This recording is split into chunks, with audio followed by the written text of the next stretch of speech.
Okay, so this video is to train you how to make Word documents, and the same rules apply for PowerPoint for oral presentations. So let's take a look. Let's open up a Word document. Oh, came up on the wrong screen. Give me a second. Here we go. Okay, so there it is. First I'm going to open blank document. Then I'm going to hit Control A. So Control A. All that does is select everything in the document. Then I'm going to do the following things. I want to adjust the line spacing, the font, and the font size. So first, let's do the line spacing. I'm going to remove this space after the paragraph. That way I can get things where I want them. Also, I'm going to make sure it's on 1.15. I'm going to change the font to 10 point. Obviously, if you were doing a presentation, you could change it to 36. And then finally, I'm going to change the font. I like Times New Roman. So I'm going to type T-I-M and hit enter. It should pop it up. Okay, now I'm all set. I'm going to type in some stuff. Electron, cowabunga, things like that, etc. Okay, I've got some text. Now let's say I need to insert an equation. Typically what you do is first get a blank line. Okay, have some space. Now you hit insert, like that. Then you can come over here, look around. For me, it ends up being way over here, insert equation. Now, sometimes you'll have this symbol. Maybe you need to hit the drop-down arrow. So just fool around in this area until maybe you find how to insert an equation. I'm going to just hit equation. What that does is it brings up a new menu up top. So if you look, there's one up here that says Equation Tools Design. And if you click off of this and lose it, you should be able to click right back and get it back. Okay, now you can type whatever you want.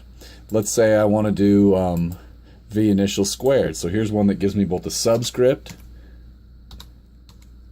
and a superscript. V initial squared equals the square root of. I could get square roots. Alright, maybe I need to make a fraction. So I can go up here and make a fraction. Maybe I need an integral. If I need limits on my integral, I can get limits on my integral from 2 to 3x. I don't know. Maybe I need a Greek letter or a number or something. Okay, you can click up here and there's basic math. Maybe I need pi, so I could click that. Maybe I need theta. Maybe I need to get some weird symbols like mu naught. So I could do mu and I could do a subscript. Mu naught. Maybe I need to get script E.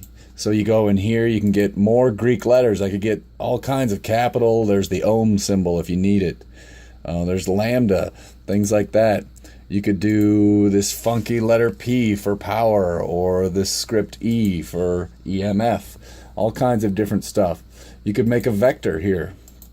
Right? Here you could make a vector and you could call it A. And then you could mess around. Maybe you want subscripts on the A. Maybe you want subscripts on the entire vector. I don't know. So depending on how you want to do it, maybe you want the subscript under the arrow, maybe you don't. There we go, A3.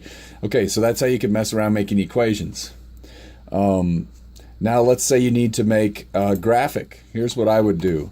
Let's say you want to put in a figure. Get some space, hit insert, insert, shapes, new drawing canvas. Alright, and now I'm just going to scroll down so it's in the middle of the screen. The first thing I would do with this is go over here to align, view grid lines. Now I've got these nice grid lines for working here. And then let's see, I'm going to save this file if I have to. Alright, whatever. My documents, okay. Okay, whatever. I just wanted to show you because now this is in the current mode. I was in compatibility mode. I had to fix that. Now when I draw things, let's say I want to insert something. I can either go to insert and then pick a shape and put it in there, or I could go over here to the drawing tools and then it pops up right here. Maybe I want to make a circle. Maybe I want to make a square. Okay. Now here's the thing. For a printed document, the color is not going to work for us, so we need to change all that stuff. So here's how you change the colors. You right click on it, format shape, and then it's probably going to open up a menu over here, or maybe it'll open up a pop-up. Two things, fill and line. Okay, fill is the color. You can make gradients, all these things, but usually who cares? Let's just do simple. We're either going to use white, black, or gray usually. So there's gray, and now notice the line is a funky color. So you can change this over here. You can change the line to a black color, let's say, and it's too thick. So maybe I could have changed the line size to 0.75, things like that. There are some presets up here as well. If you want, you could dink around with those and try out different presets. So here's one, but notice it's got this funky little gradient. I don't know. But yeah, you can do whatever you want. Okay. Now, so again, for printed documents, we typically want grayscale, black and white, things like that. We don't want color. For a presentation, color is going to be more exciting and more fun. Let's say we want to do arrows. Let's say we're doing a free body diagram. We could just draw in some arrows here. Whoops, let me do this. Sometimes if you notice like this, if you get to one of these points, now these two are linked and they're going to move around together. You can also just drag this away and then they're no longer linked. Okay, but let's say I want to make this a small dot for doing an FBD. So let's say here's an FBD, and now I can put this in here and I can get this to just the right size. I can go over 1, 2, 3, 4, and up 3, 1, 2, 3. So now I have a 3, 4, 5 right triangle. Maybe I need to have the weight is equal. So I'll go down 1, 2, 3. How many did I go up? 1, 2, 3, 4. So I can go 1, 2, 3, 4. Now I've got a nice even. We'll fix up the alignment in a minute. I'll show you how. Maybe I need to have another force here, whatever. We could do whatever we want with our forces, okay? And you could draw them roughly to scale, figure out which one needs to be bigger. Now maybe you need to label your forces, okay? Oh, these are no good, right? So let's fix up the colors. I'll grab them all at once. Watch, grab them all at once. Then you can change all the colors at once to black and all the line colors to black. And now they're all black all at the same time. It saves you some time. Okay. Now here's the thing, we usually need text in here. So I'm going to come up here and I'm going to grab the text box. So text box here, or you can do insert, shapes, text box. Okay, and I'm going to draw it really big. Notice it covers it up, we'll fix that later. Let's say I need to have a force mg. Now if you look, the formatting got all wonky again. It's not the right formatting. So what do? Hit Control A, that grabs everything in the square. We can fix up the formatting. Click the Home menu. We can go into here. We can remove that space after the paragraph.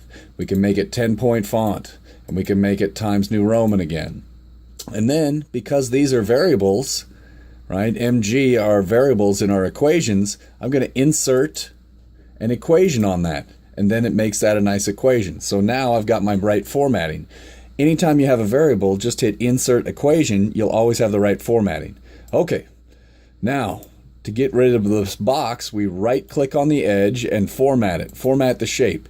You can make no colors. Let's see, do we have an option here for no color? Oh, this one says no fill.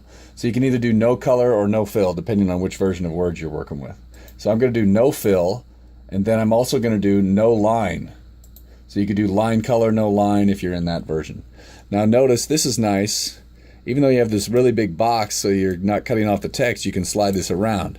Finally, one last piece. Once you get everything roughly in the right spot, remove the grid lines. So insert, home, let's see, drawing tools, format, probably over here. There we go, format. Go up here, remove the grid lines. So view grid lines, and now what you can do is you can move things around. I'm going to use the arrow keys on the keyboard, and I can get things lined up just where I want them, so it looks pretty. Okay, if I need to, maybe I think that dot's too big. I'll right-click on it, format shape. Here's a trick: you can come up here and resize it. Just type in the size you want. Maybe I want 0.08 for the width, and 0.08. So now it's a smaller dot, but it's not lined up, so I can drag it around and it doesn't get stuck to the grid lines now. So it looks just a little bit cleaner. This one maybe needs to move around. So let's grab it by the edge. Notice if you click here, if you just click inside, sometimes it's weird. You might have to click on the edge again. But now I can get it exactly where I want. Oh, whoops, it's down here. Okay, so there's that. Lastly, if you want to, you can also change the type of line. You can change it to a dotted line over here. That's kind of useful because sometimes we need to have different colored lines. You can change the type of arrowhead if you want. You can add arrowheads on both ends. So maybe we want to measure a dimension or something, right? We could say this is S. And then once you have one of your text boxes, click on the edge of it, Control C for copy. Click somewhere else, Control V. Now you can type S. Maybe we have some dimension S. Now I've labeled that. So it takes a little bit of work to get it set up, but once you do, it's great. Finally, when you're done with your image, this is what you can do. You can resize it with the edge like this. And then if you need to, check this trick out. Let's fix this up. Let's say the entire image is just a little bit too small.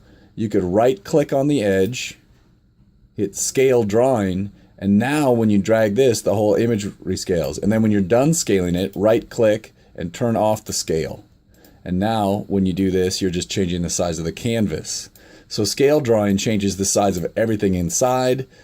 Without Scale Drawing, you just change the size of the canvas. The canvas is like a PowerPoint slide. Okay, I hope that's useful.